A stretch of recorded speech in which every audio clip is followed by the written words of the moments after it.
صحیح مسلم صحیح بخاری کی روایت ہے، جہاں تک مجھے اس وقت یاد آ رہا ہے کہ دجال اس وقت تک نہیں باہر نکلے گا جب تک کہ دو گروہوں میں پوری امت مسلمہ امت تقسیم نہ ہو جائے، تیسرا کوئی گروہ باقی نہیں رہے گا۔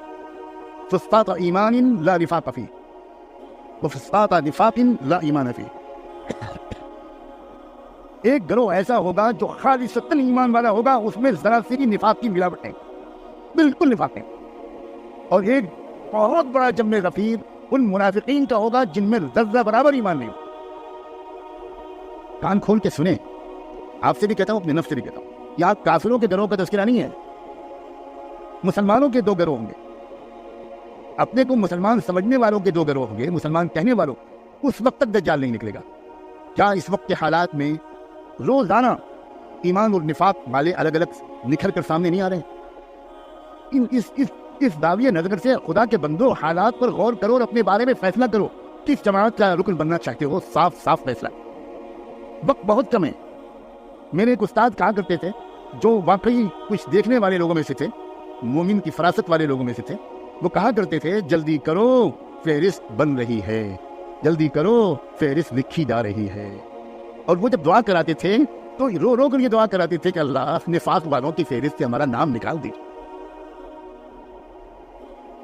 اس وقت تک دجال نہیں آئے گا۔ اس وقت کے حالات کیا ہے؟ پوری دنیا کے مسلمان، عرب حکام، بادشاہ، امراء، علماء، عوام، اللہ کی پناہ، روزانہ ہزاروں کے بارے میں خبریں آ رہی ہیں اور کروڑوں وہ ہیں جن کی خبریں نہیں آتی۔ کھل کر کفر میں جائیں گے اور کفر کا ساتھ دیں گے، ظلم کا ساتھ، یہ تو ہونا ہی ہونا ہے۔ کسی تدبیر سے اللہ کے فیصلے کو نہیں روکا جا سکتا۔ آگے آپ ساری علامتیں بتا رہی ہیں، ساری علامتیں بتا رہی ہیں۔ جو کچھ مسجد اقصی میں ہو رہا ہے، جو کچھ بیت المقدس میں ہو رہا ہے، وہ تو بالکل اس بات ایسا لگ رہا ہے کہ جیسے بالکل قریب ہے دجال کی آمد۔ صلاۃ والسلام ہو سیدنا محمد رسول اللہ صلی اللہ علیہ وآلہ وسلم پر۔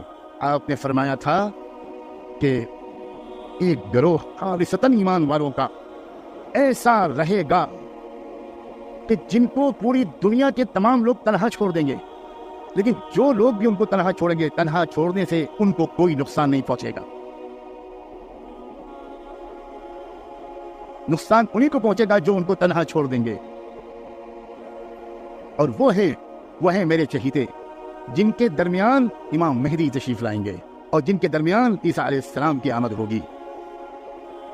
کیا آج دنیا ان جیالوں، ان بہادروں کو اپنی آنکھوں سے نہیں دیکھ رہی؟ کیا نہیں دیکھ رہی؟ اور سمٹ کر چلا جائے گا اصلی ایمان۔ عجیب و غریب بات۔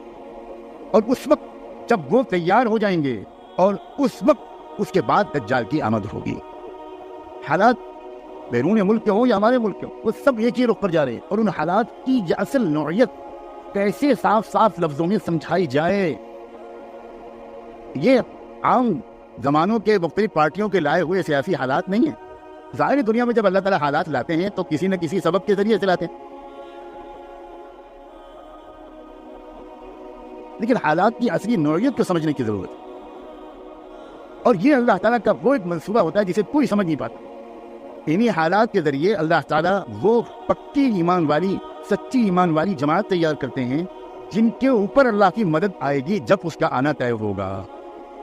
تو جتنا زیادہ ظلم و تشدد کیا جاتا ہے ان ایمان والوں پر، اتنا ہی زیادہ یہ ایمان والوں کا ایمان پختہ ہوتا ہے، اور گویا وہ ظلم و تشدد کرنے والے ان کو مزید اصلاحات بناتے چلے جاتے ہیں کہ ان پر اللہ کی مدد آ جائے۔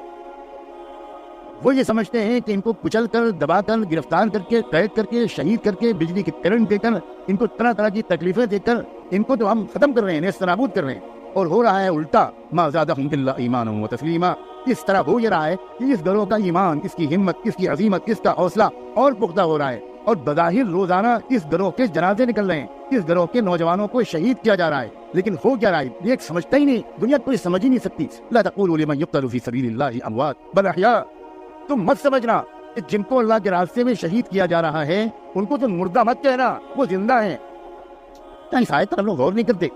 اللہ تعالیٰ ان لوگوں کو اس جسمانی قید سے چھٹکارا دلا کر ایک خاص روحانی زندگی عطا کر دیتے ہیں، اس میں ان کی طاقت اس بنیادی زندگی سے ہزاروں گنا بڑھ جاتی ہے، اور وہ حصہ لیتے ہیں۔